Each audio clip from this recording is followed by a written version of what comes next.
সবাইকে স্বাগত জানাই চ্যানেলে আসার জন্য। কেমন আছো তোমরা? আমার প্রিয় পরিবার, সাবস্ক্রাইবার্স, আশা করি তোমরা অনেক ভালো আছো। এখন তোমাদেরকে শোনাবো পদ্মবীরের ১৪তম পর্ব। লেখিকা ইলমা বেহরোজ। আর তোমাদের সঙ্গে রয়েছি আমি, প্রীতম। তো চলো উইদাউট ওয়েস্টিং এনি টাইম শুরু করা যাক।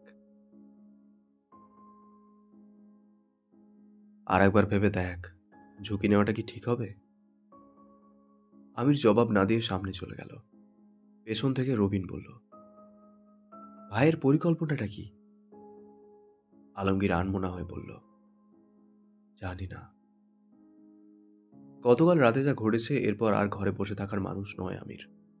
সে কোনো পরিকল্পনা নিশ্চয়ই করেছে, কিন্তু কাউকে বলছে না। আমিরকে এভাবে চুপ হয়ে যেতে দেখলে আলমগীরের দুশ্চিন্তা হয়। এমপি কুতুবুদ্দিনের বাড়িধারা বাড়িতে নেতারা একত্রিত হয়েছে গোপন রাজনৈতিক মিটিং করার জন্য। কুতুবুদ্দিন তাড়াহুড়ো করে প্রস্তুত হচ্ছিলেন। গলার স্বর বাড়িয়ে কাউকে বললেন, আমার জুতো জোড়া কোথায়? এখানে রাখা হয়নি কেন? বাড়ির কাজের মেয়ে বকুল অন্তত হয়ে জুতা নিয়ে আসলো। জুতার উপরিভাগে বালু দেখতে পেয়ে বকুল ভয়ে বিচলিত হয়ে বের হতে গেলে রফিকের সাথে ধাক্কা খায়। রফিক রেগেমেগে একটা গালি দেয়। বকুলের চোখে অশ্রু জমে। আবেগ লুকাতে দৌড়ে অন্যদিকে চলে যায়। এই বাড়ির সবকটা মানুষ বদমেজাজি আর নিষ্ঠুর। তার ভালো লাগে না এখানে।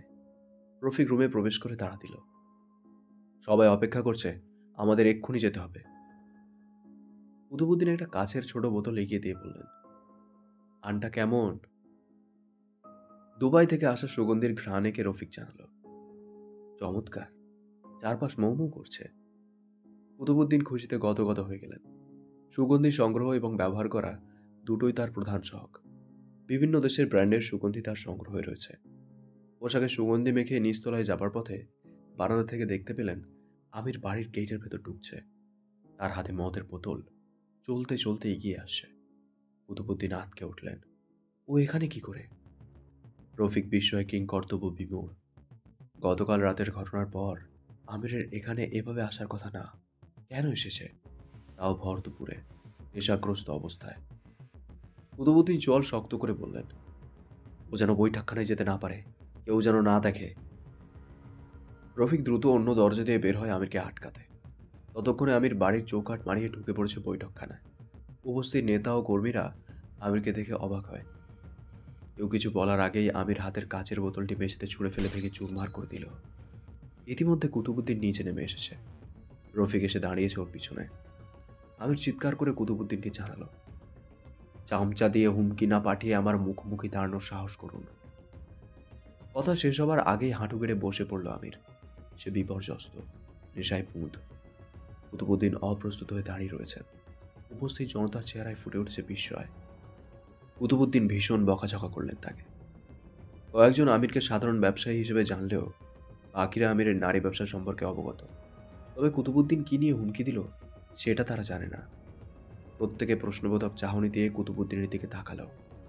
কুতুবুদ্দিন দ্রুত পরিস্থিতি সামাল দিতে বললেন, আমি শুধু বলেছি আমার টাকা ফেরত দিতে হয়, নয়তো আমি পুলিশের কাছে যাব। এখানে হুমকির কিছু নেই, আমি শুধু আমার ন্যায্য চেয়েছি। আমির মেঝেতে ঢলে পড়েছে, কিছু একটা পিড়পিড় করছে। সকলে নিজেদের মধ্যে চাওয়াচাওয়ি করল। গুঞ্জন শুরু হলো চারপাশে, কি হচ্ছে এসব? রফিক দুইজনকে নিয়ে আমিরকে ধরে দ্বিতীয় তলায় নিয়ে যায়। কুতুবুদ্দিন পরিবেশ ঠান্ডা করার জন্য প্রথমে খাবার পরিবেশনের সিদ্ধান্ত নিলেন। চিন্তায় আলমগীরের কপালের রক ধপ করছে। আমির আর কুতুবুদ্দিনের তাহা কুমড়ার সম্পর্ক বিগত বছরগুলোতে কেউ কারো মুখ স্বেচ্ছায় দেখেনি। এতগুলো বছর পর আজ আমির একা ঢুকে গেল ওই বাড়িতে। ওরা যদি আমিরের কিছু করে? রবিন অধৈর্য হয়ে বলল, ভাই কইলেই কিন্তু রফিক আর কুতুবরে এক মুহূর্তে উড়াইয়া দিতে পারতাম, এত ঝামেলার দরকার আছিল না। একজন নেতাকে খুন করা এত সহজ নয়। আলমগীর ভেতরে যতটা না আতঙ্কিত, বাইরে ততটাই শান্ত। রবিন বলল, ক্ষুধা লাগছে, কিছু খাইয়া আসি আমি। অনেক চেষ্টা করেও আমিরকে স্বাভাবিক করা গেল না। তাকে পাহারা দিচ্ছে রফিক। সে সূক্ষ্ম চোখে আমিরকে পরখ করে ভাবছে, আমির নিশ্চয়ই কোনো ফোন দিয়ে এটেছে। ওর মতো ধূর্ত লোক মাতলামোর জন্য এখানে আসতে পারে না। দরজায় কড়া নাড়ছে কেউ। রফিক বলল, ভেতরে আসো।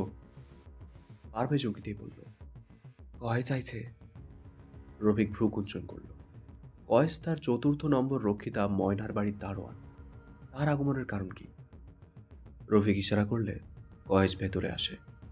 আমির মেঝেতে ভিখারির মতো ঘুমাচ্ছে। রফিক বলল, কেন এসেছ? কয়েস নম্র কণ্ঠে বলল, ময়না আপা আপনারে যাইতে কইছে। আরো কইছে অনেকদিন ধইরা যাইবেন যাইবেন কইরাও যান নাই তার বাড়িতে। আইজ যদি না যান সে পুলিশের কাছে যাইবে। রফিক দাঁতে দাঁত খিচে মনে মনে ময়নাকে গালি দিয়ে বলল, শালি মাতারি, আর কয়টা দিন যেতে দে, তোর হাল কি করি দেখবি, শকুনেও তাকাবে না। মুখে বলল, ব্যস্ততার জন্য যেতে পারি না, আমি তার জন্য অনুতপ্ত। তুমি ময়নাকে বলো আগামীকাল সকালে আমি যেভাবে হোক পৌঁছাবো। মিটিং শেষ করে কুতুবুদ্দিন উপরে আসে। আমির তখন দেয়ালে হেলান দিয়ে বসেছিল। মাথার চুল থেকে জল পড়ছে। নেশা তাড়াতে বালতির পর বালতি পানি ঢালা হয়েছে আমিরের মাথায়। তার হাতে সিগারেট রফিকের থেকে চেয়ে নিয়েছে। কুতুবুদ্দিন রুমে ঢুকেই গর্জন করে উঠলেন, তোর সাহস কত বড়! আমিরের গলার শার্ট খামচে ধরে টেনে তুললেন। এখন এখানে গেড়ে ফেললে কে বাঁচাবে? আমির দাঁত বের করে হাসল। ধীরে ধীরে ওর হাসি প্রশস্ত লাভ করল, যেন উন্মাদ হয়ে গেছে। রফিক কুতুবুদ্দিনকে বাধা দিয়ে বলল, আমির সই করতে এসেছে। কুতুবুদ্দিন কলার ছেড়ে অবাক চোখে রফিকের দিকে তাকালেন। রফিক মাথা ঝাঁকালো। আমির তাকে এটাই বলেছে। কুতুবুদ্দিন নিশ্চিত হতে বললেন, ইয়াকি সাহেবের সঙ্গে কাজের চুক্তি বাতিল করার জন্য সই করতে এসেছে। আমির ঠান্ডা সুরে বলল, আমি আমার বউ নিয়ে ভালো থাকতে চাই, তার জন্য যা দিতে হয় দেব। কুতুবুদ্দিন আমিরের দিকে তাকায়। আমির কি সত্যি মানসিকভাবে ভেঙে পড়েছে? ভয় পেয়ে গেছে? না, যতক্ষণ সই না করছে বিশ্বাস করা যাবে না। রফিক দলিল আনতে চায়। ঘণ্টা খানেকের মতো সময় লাগে দলিল আনতে। কুতুবুদ্দিন বিস্ময় নিয়ে তাকিয়ে থাকে আমিরের দিকে। এত বড় চুক্তি বাতিল করবে শুধুমাত্র বউয়ের জন্য? তাদেরকে বিস্মিত করে দিয়ে আমির সই করে দিল। বলল, বাকি যা যা চেয়েছেন পেয়ে যাবেন। 2-3 দিন সময় লাগবে। এই 2-3 দিনে কেউ আমার বাড়ির আশেপাশে যেন না যায়। শীতল কিন্তু ধারালো কণ্ঠ, তার চোখে মুখে কি যেন ছুটে বেড়াচ্ছে। কুতুবুদ্দিন নিজের তীক্ষ্ণ দৃষ্টিতেও সেটা ধরতে পারছেন না। আমির কি চাইছে? খালি চোখে যা দেখছে সেটাই কি সত্য, নাকি অন্য কিছু আছে? কুতুবুদ্দিন কেশে গলা পরিষ্কার করে বললেন, ভালো সিদ্ধান্ত নিয়েছো তুমি। আমার সঙ্গে যে বিশ্বাসঘাতকতা করেছে, এটা দিয়ে তার শোধ তুলে নিলাম। আমির চুপচাপ বেরিয়ে পড়ল। অর্ডারটা শেষমেশ হাত ফসকে বেরিয়ে গেল। ও প্রাণ ভরে নিঃশ্বাস নেয়। কখনো কখনো পিছিয়ে যেতে হয় চূড়ান্ত বিজয়ের জন্য। গাড়িতে উঠেই সে ঘোষণা করল, কুতুবুদ্দিনের বাড়ির দারোয়ান উল্লা মিয়ার বাড়িতে খোঁজ নিতে হবে। বকুল নামে তার কোনো মেয়ে আছে কিনা। কলম নিয়ে নোটপ্যাডে একটা ঠিকানা লিখল। যদি থাকে উল্লাকে তুলে নিয়ে এই ঠিকানায় যাবে। আমির একটা কাগজ ধরিয়ে দিল আলমগীরের হাতে। গোধূলি লগ্ন। আকাশে উড়ে বেড়াচ্ছে সিঁদুর রাঙা মেঘ। সারাদিন বৃষ্টি হয়নি, রাতে হতে পারে। পদ্মজা জানালা দিয়ে আকাশ দেখছে। হাতে বিভূতিভূষণ বন্দ্যোপাধ্যায়ের লেখা চাঁদের পাহাড় বইটি। আজ কিছুতেই বইয়ে মন মনছে না। সকাল থেকে ভুবনকে কোথাও দেখতে না পেয়ে পদ্মজা চিন্তিত। এমনকি তার কাপড় চোপড়ও নেই বাড়িতে। এতিম ছেলেটা কোথায় গেল? আমির না আসা অব্দি কিছু জানতেও পারবে না। আজ এত দেরি করছে। আপনি নিশ্চিত কিছু হবে না? সে বিচলিত। ডাক্তার আমিরকে আশ্বস্ত করল কিছু হবে না। প্রথম যে ডাক্তার দেখানো হয়েছিল তিনিও ঘুমের ঔষধ দিতে চাননি। আমির চেনা ডাক্তার থেকে ঘুমের ঔষধ এনেছিল। গতকাল পরিস্থিতি হাতের বাইরে চলে যাওয়াতে আবার ঘুমের ঔষধ দিতে হয়েছে। এরপর থেকেই সে দুশ্চিন্তায় আছে। এখন নিশ্চিত হলো এমন পরিস্থিতি আর আসতে দেবে না, যাতে পদ্মজার সামান্য ক্ষতিরও ঝুঁকি নিতে হয়। রাত 9টায় মুজ্জা কলোনিতে ঢুকতেই যাদবের সঙ্গে সাক্ষাৎ ঘটে। আমির কিছু ফলমূল দেয় তার হাতে। যাদব সন্ধ্যার ঘটনা খুলে বলতে গিয়েও বলতে পারল না। আমিরই প্রশ্ন করল, কিছু হয়েছে? যাদব সন্ধ্যার ঘটনা পুরোপুরি খুলে বলার পূর্বেই আংশিক শুনে আমির উল্টো দিকে দৌড়াতে থাকে। মুজ্জা কলোনির বেশ কয়েকজন শুকতারায় রয়ে গেছে। সন্ধ্যার ঘটনা সবাইকে নাড়িয়ে দিয়েছে। তারা পদ্মজাকে একা রেখে যাচ্ছে না। এত রাত হওয়ার পরও আমির না ফেরায় পদ্মজা শুকতারা থেকে বেরিয়ে পড়ে। গেইটের সামনে আসতেই দেখতে পায় আমির উদ্ভ্রান্তের মতো ছুটে আসছে। পদ্মজার পরনে বোরকা, নিকাব। সে নিকাব তুলল। আমির ছুটে এসে জড়িয়ে ধরল তাকে। ফিসফিস করে বলল, ঠিক আছে তুমি? ভয়ানক চমকে উঠল পদ্মজা। বিজলির গতিতে এসে জড়িয়ে ধরেছে আমির। তার কণ্ঠ শুনে আনন্দে বুক ভরে গেল। গভীর আবেগ আর ভালোবাসায় আমিরকে জড়িয়ে ধরে বলল, ঠিক আছে। আমিরের চোখে ভেসে ওঠে অপহরণকারীরা কিভাবে পদ্মজাকে বস্তায় পড়েছিল। দলিলে সই করে দেওয়ার পরও ওরা এরকম একটা কাজ করলো। রাগে ক্ষোভে জ্বলে ওঠে আমিরের বুকের ভেতরটা। সে পদ্মজার কপালে চুমু খেয়ে বলল, অসম তোমার, দ্রুত সব ঠিক করব, আমরা বাড়ি ফিরে যাব। রাতে খেতে বসলে পদ্মজা বলল, ভুবন সারাদিন বাসায় আসেনি, ওর কোনো খোঁজখবর পেলেন? ও এরকমই, বেশি দিন কোথাও থাকে না, হুট করে যা মন চাই করে ফেলে। ও নাকি গ্রামে চলে গেছে। সুরজ ভাই বলেছে? হ্যাঁ, চিন্তা করো না, ও এরকমই। পদ্মজার মন খারাপ হয়। এত আদর করলো, তাও ভুবন চলে গেল। আমির আর চোখে পদ্মজাকে দেখে। পদ্মজা ঘুমাবার পর সে ভুবনকে সরিয়ে দেওয়ার জন্য নিচে নেমেছিল, কিন্তু রুমে গিয়ে দেখে এক অপ্রত্যাশিত দৃশ্য। সামনে লাশ নিয়ে ভুবন থরথর করে কাঁপছে। শুকতারায় রাতে দুজন লোক ঢুকেছিল, একজন আগে আর একজন পরে। শেষে যে ঢুকেছিল তাকে ভুবন মাথায় কুড়াল দিয়ে আঘাত করে খুন করেছে। লোকটার হাতে অস্ত্র দেখে পূর্ব স্মৃতি মনে পড়ে যায় ভুবনের। বোনের হত্যা চোখের পর্দায় ছুটতে থাকে। পদ্মজাকেও কেউ খুন করতে এসেছে, ব্যাপারটা মাথায় ঢুকতেই সে এলোমেলো হয়ে পড়ে।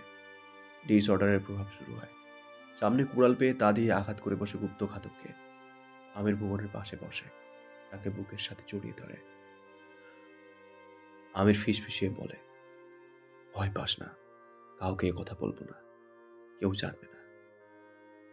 ভুবন একটি হত্যার বিনিময়ে নিজের জীবন ভিক্ষা করেছে। রাতেই পুলিশের ভয় দেখিয়ে পুলিশ থেকে বাঁচানোর আশ্বাস দিয়ে দূরে পাঠিয়ে দেওয়া হয় ভুবনকে। এই গল্প কখনো পদ্মজা জানতে পারবে না।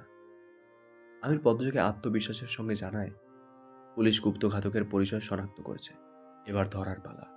তারপর তারা বাড়ি ফিরে যাবে। একথা শুনে পদ্মজা ভীষণ খুশি হয়। গুপ্ত ঘাতকের পরিচয় জানার ইচ্ছা প্রকাশ করে। আমির আরেকটি গল্প বানায়, তা অন্ধের মতো বিশ্বাস করে পদ্মজা। বাতাসের ধাক্কায় হাট করে খুলে যায় জানালা। রফিক ধরপড় করে উঠে বসে। জানালা লাগাতে গিয়ে দেখে আকাশে দিশাহীন কালো মেঘের ওড়াউড়ি, আলগা আলগা দক্ষিণা বাতাস। বিছানা থেকে অর্ধনগ্ন জুনি জড়ানো গলায় শুধায়, উঠলেন কেন? রফিক বাথরুমের দিকে যেতে যেতে ছুঁড়ে দিল কথা, রাতটা যা থেকেছি সেটাই তোমার কপাল। সকাল সকাল এরকম আচরণ পেয়ে জুনির মুখ জুড়ে ছড়িয়ে পড়ে বিষণ্ণতা। সে রফিকের তৃতীয় স্ত্রী। গায়ের রং ধবধবে ফর্সা, চোখের মণি কালো, স্বাস্থ্যবতী। স্বাস্থ্য অত্যধিক বেড়ে যাওয়ার পর থেকে রফিকের সাথে তার সম্পর্ক ভালো যাচ্ছে না। এ নিয়ে রফিক সবসময় খোঁটা দেয়, অসন্তুষ্টি প্রকাশ করে। কিছুক্ষণ যেতে না যেতেই ঝোড়ো হাওয়া শুরু হয়। রফিক অপেক্ষা করে। বাতাসের গতি কমতেই গাড়ি নিয়ে বেরিয়ে পড়ে ময়নার বাড়ির উদ্দেশ্যে। 5 জন স্ত্রী আর 3 জন রক্ষিতা নিয়ে তার জীবন। এদের মান অভিমান ভরণ পোষণের দায়িত্ব পালন করতে করতে কাহিল হয়ে ভেবেছিল আর কখনো কোনো নারীর সংস্পর্শে যাবে না। কিন্তু পদ্মজাকে দেখার পর থেকে সব স্ত্রী রক্ষিতার বিনিময়েও পদ্মজাকে অন্তত এক রাত কাছে পাবার বাসনা জেগেছে মনে। পদ্মজাকে নিয়ে নষ্ট সব চিত্র ঘুরে বেড়ায় মানুষ পটে। আমির চুক্তি বাতিল করার আগে লোকদের পাঠিয়েছিল পদ্মজাকে তুলে আনতে, কিন্তু আমির হুট করে গুটি পাল্টে দিল। যেহেতু আমির ইয়াকি সাহেবের সঙ্গে চুক্তি বাতিল করেছে, তাই এই মুহূর্তে নতুন পদক্ষেপ না নেওয়াটাই উত্তম বলে মনে হচ্ছে রফিকের। কিছুদিন যাক, তারপর পদ্মজাকে যেভাবে হোক তুলে আনবে, মনে মনে দৃঢ় প্রতিজ্ঞ রফিক। অর্ধেক পথ পাড়ি দিয়ে একটা হোটেলের সামনে গাড়ি থামিয়ে সকালের নাস্তা সারল সে। যখন পুনরায় গাড়িতে ওঠে, তখন আকাশের মেঘ নিংড়ে চড়তে শুরু করছে ধরণীতে। এদিকে রাস্তা ভাঙা, এক পাশে নদী, অন্য পাশে এবড়ো খেবড়ো বিস্তৃত ক্ষেত। রাস্তা খাড়া থেকে ঢালু হচ্ছে। গাড়ির গতি কমাতে ব্রেকে পায়ে চাপ দিল রফিক। কাজ করছে না ব্রেক, আবার ব্রেকে চাপ দিল। গাড়ির গতি বাড়ছে, বুক কেঁপে উঠল তার। সামনে তাকিয়ে দেখে একটা বাস আসছে। রফিকের নিঃশ্বাস বন্ধ হয়ে আসে। আগের চেয়ে জোরে ছুটছে গাড়ি, প্রতি মুহূর্তে গতি বাড়ছে। বারবার ব্রেক চাপল সে, কাজ হলো না। গাড়ির ওপর কোনো নিয়ন্ত্রণ নেই তার। কে ব্রেক নষ্ট করল? প্রথমে চোখের পর্দায় ভেসে উঠল আমিরের মুখ। পাশের ড্রাইভার দ্রুত গতিতে গাড়িটিকে এগোতে দেখে ভড়কে যায়। দ্রুত মোড় পরিবর্তন করে দুর্ঘটনা থেকে রক্ষা পায়। কিছু দূর এসে বাস থামিয়ে পিছনে ফিরে তাকায়। যাত্রীরাও সেদিকে তাকালো। তাদের চোখের সামনে রোলার কোস্টারের মতো ছুটতে থাকা গাড়িটি একটি গাছের সঙ্গে ধাক্কা খেয়ে ছিটকে পড়ে নদীতে। ঝোড়ো হাওয়া আর বজ্রপাতের বিকট শব্দে প্রত্যেকের বুকের ভেতর শুরু হয় কম্পন। তাই আর কেউ ওদিকে পা বাড়ালো না। বাসটি নিজের গন্তব্যের দিকে ছুটতে শুরু করলো। ব্যক্তিগত লাইব্রেরিতে বসেই কিছু দলিলপত্র দেখছিলেন কুতুবুদ্দিন। সকাল থেকে তার মেজাজ বিগড়ে আছে। প্রথমে শুনলেন বকুল বাড়িতে নেই। বাড়িতে 5 জন কাজের মহিলা থাকা সত্ত্বেও বকুলকে রাখা হয়েছিল তার ব্যক্তিগত সব কাজের জন্য। বকুলের হাতের চা কুতুবুদ্দিনের দিনকে সুন্দর করে। এত ভালো চা যে কি করে বানায় এই মেয়ে ভেবে পান না তিনি। বেশ কয়েকবার রান্নাঘরে গিয়ে দেখেছেন বকুল কিভাবে চা তৈরি করে। অন্যরা যেভাবে বানায় সেভাবেই, অথচ স্বাদটা আলাদা হয়। তাই স্বাভাবিকভাবেই বকুলের হাতের চা না পেয়ে সকালটা মন্দ হয়ে ওঠে। স্ত্রীর কাছে শুনেছেন মাঝরাতে বকুলের বাবা উল্লা এসে মেয়েকে নিয়ে গেছেন। তার স্ত্রী নাকি খুব অসুস্থ, সারাক্ষণ মেয়ে মেয়ে করছে। এদিকে এক গুরুত্বপূর্ণ কাজে বের হবার কথা ছিল, আবহাওয়ার কারণে সেটা বাতিল করতে হয়েছে। কিছুক্ষণ পূর্বে স্ত্রীর সঙ্গে সামান্য বিষয় নিয়ে তর্ক হয়েছে। দিনটা বড় অলক্ষণে, কিছুই ঠিকঠাক যাচ্ছে না। টেলিফোন বাজছে। কুতুবুদ্দিন এতে বিরক্ত বোধ করলেন। গজগজ করতে করতে টেলিফোন কানে তুললেন। কে বলছেন? ওপাশ থেকে একটা চেনা স্বর বলল, স্যার, আমি পারভেজ। আপনার ছেলে হামজাকে পাওয়া গেছে। কুতুবুদ্দিন চমকে উঠলেন। হামজা পলাতক। অনেকের সন্দেহ কুতুবুদ্দিন হয়তো নিজের ছেলেকে লুকিয়ে রেখেছেন, কিন্তু আদৌ তা সত্য নয়। হামজাকে পুলিশ গ্রেপ্তার করার পূর্বে কুতুবুদ্দিনের সাথে তার বাকবিতণ্ডা হয়। সেই অভিমান থেকে জেল থেকে পালানোর পরও বাবার সঙ্গে যোগাযোগ করেনি। কুতুবুদ্দিন চারিদিকে লোক লাগিয়েছেন ছেলেকে খুঁজে বের করতে। খুঁজে পেলে দেশ থেকে নিরাপদে বের করে দেবেন। তিনি চারপাশ দেখে ফিসফিসিয়ে বললেন, কোথায় কোথায় আছে আমার ছেলে? মুর্শিদি জঙ্গলের লোহার গম্বুজে। এটা শুনে কুতুবুদ্দিনের পা থেকে মাথার তালু অব্দি কেঁপে উঠল। এই লোহার গম্বুজকে ঘিরে রয়েছে এক গুপ্ত স্মৃতি, তার প্রথম হত্যার স্মৃতি। তখন কুতুবুদ্দিনের 22 বছর, বেকার। তার বড় ভাই কাসেম ছিল দেশের একজন স্বনামধন্য মন্ত্রী। তার সামনে পেছনে ডানে বামে ছিল শত্রুর মেলা। কুতুবুদ্দিন ক্ষমতার লোভে পড়ে বিপক্ষ দলের চক্রান্তে জড়িয়ে নিজের হাতে লোহার গম্বুজে পুড়িয়ে মেরেছিলেন কাসেমকে। তার হাতে হত্যার দায়িত্ব ছিল, কিন্তু কোথায় হত্যা করেছে তা কাউকে কখনো বলেননি। তাহলে হামজা কি করে ওই গম্বুজে গেল? উপাস থেকে পারভেজ বলল, হামজা রাতে এখান থেকে চলে যাবে, তার সঙ্গে আরো 2 জন আছে। কুতুবুদ্দিন কিছু বলার আগেই লাইন কেটে গেল। তিনি অবাক হয়ে ভাবছেন, হামজা কি কাকতালীয়ভাবে ওখানে পৌঁছালো, নাকি এর পিছনে অন্য কারণ আছে? ভেবে কোনো কুল কিনারা মিলল না। বুকে একটা সূচ ক্রমাগত আঘাত করছে যেন। কাসেম নিখোঁজের তদন্ত এখনো চলছে। কেউ যদি জেনে যায় তাহলে কি হবে? কুতুবুদ্দিন জানে তার বিরুদ্ধে কোনো প্রমাণ নেই। ওই গম্বুজে গেলেও কেউ প্রমাণ পাবে না। তবুও তিনি ভয় পাচ্ছেন। বিশ্বস্ত 3 জনকে নিয়ে কুতুবুদ্দিন রওনা হন লোহার গম্বুজের উদ্দেশ্যে। চলার পথ শেষ হচ্ছে না। আঁকাবাঁকা রাস্তা আর বৃষ্টির জন্য গাড়ির গতি বাড়ানো সম্ভব নয়। কুতুবুদ্দিনের বুকে দুরু দুরু কাঁপুনি। কেন এই কাঁপুনি তিনি জানেন না। ছেলের জন্য মন ছুটে চলেছে, আবার কোথাও যেন মনে হচ্ছে যাওয়া ঠিক হচ্ছে না। তিনি দ্বিধান্বিত। গন্তব্য আর চলার মধ্যে কোথাও যেন একটা টানাপোড়েন চলছে তার মাঝে। সে টানাপোড়েন শেষ পর্যন্ত চলার গতিতে কোনো ব্যাঘাত ঘটাতে পারেনি। জঙ্গলের গভীরে পৌঁছাতে পৌঁছাতে বৃষ্টি থেমে যায়। সন্ধ্যা হয়ে আসে। বাকি পথ হেঁটে পৌঁছালেন লোহার গম্বুজের সামনে। চারপাশ দেখে নিলেন এক পলক। বাহিরে এক স্থানে দড়িতে শার্ট টানানো, বৃষ্টিতে ভিজে গেছে। ছেলেটা বড্ড খামখেয়ালি। কতদিন ধরে আছে এখানে? জঙ্গল থেকে অজানা পাখির ডাক ভেসে আসছে। চারপাশ বড় নির্জন। লোহার গম্বুজে কোনো জানালা নেই, একটা মাত্র দরজা। তিনি একজনকে বাহিরে রেখে বাকি 2 জনকে নিয়ে ভেতরে প্রবেশ করলেন। নাকে এসে লাগে পেট্রোলের ঘ্রাণ। একটা অস্বস্তি হয় গায়ে। চারপাশে ঘুটঘুটে অন্ধকার। তিনি নরম সুরে ডাকলেন, হামজা, হামজা। কোনো সাড়া শব্দ নেই। গম্বুজের ভেতরে একটি ছোট ঘর আছে। কুতুবুদ্দিন ঘরটিতে ঢুকে দেখলেন একপাশে হারিকেন জ্বলছে। মৃদু আলোয় তারা একজনকে আবিষ্কার করল। দেয়ালের দিকে মুখ করে চেয়ারে বসে আছে কেউ। কুতুবুদ্দিন টর্চ জ্বালিয়ে ডাকতে ডাকতে সেদিকে গেলেন। হামজা, কথা বলছিস না? কথাটি শেষ করার পূর্বেই চেয়ারে বসে থাকা মানুষটির মুখ দেখে চমকে উঠলেন তিনি। অস্ফুট স্বরে বললেন, পারভেজ। গলা কেটে হত্যা করে চেয়ারে বেঁধে বসিয়ে রাখা হয়েছে তাকে। 3 ঘন্টা আগেই না কথা হলো। ব্যাপারটা ধরতে ধরতে ঘরের বাইরে থেকে তীব্র আলো ভেসে আসে।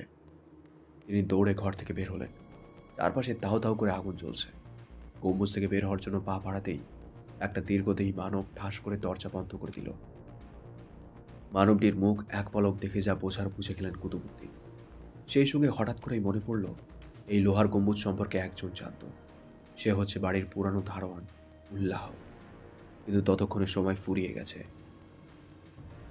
যেভাবে ষড়যন্ত্র করে নিজের ভাইকে পুড়িয়ে মেরেছিলেন, ঠিক সেভাবেই তাকে ছুঁড়ে ফেলা হয়েছে জ্বলন্ত অগ্নিকুণ্ডে। এই মৃত্যুর খবর কেউ জানবে না। হাজার চেষ্টা করেও সেখান থেকে বের হতে পারলেন না কুতুবুদ্দিন। তার করা বিকট চিৎকারে আঁতকে ওঠে জঙ্গলের জীব ও কীটপতঙ্গরা। পদ্মজা হাঁটুতে থুতনি ঠেকিয়ে জানলার বাইরে তাকিয়ে আছে। ওর চোখ জুড়ে অভিমান। আমির এখনো বাড়ি ফেরেনি। বিকালে অফিসের পিয়ন এসে বলে গিয়েছিল, স্যার বলেছেন আজ ফিরতে দেরি হবে। কেন ফিরতে দেরি হবে তা জানায়নি। পদ্মজা অভিমানী হয়ে ভাবছে, গতকাল আমার সঙ্গে ভয়ঙ্কর একটা ঘটনা ঘটে গেল, তবুও আজ সারাদিন উনি বাইরে থাকলেন। রাতে ফিরতেও এত দেরি করছেন। আমাকে নিয়ে কি চিন্তা নেই? অচেনা একটা এলাকায় একা ফেলে রাখতে পারল। আমার থেকে বেশি কাজটাই বড় হয়ে গেল। এতক্ষণ শুনলে পদ্মমিরির 14তম পর্ব। কেমন লাগলো বলো? তোমাদের একটা কমেন্ট আমাকে প্রচুর মোটিভেট করে। পরবর্তী পর্বগুলো খুব শীঘ্রই চলে আসবে এই চ্যানেলেই। তাই চ্যানেলটাকে সাবস্ক্রাইব করে রেখো। দেখা হচ্ছে খুব তাড়াতাড়ি। ততক্ষণ সুস্থ থেকো, ভালো থেকো। Thank you so much.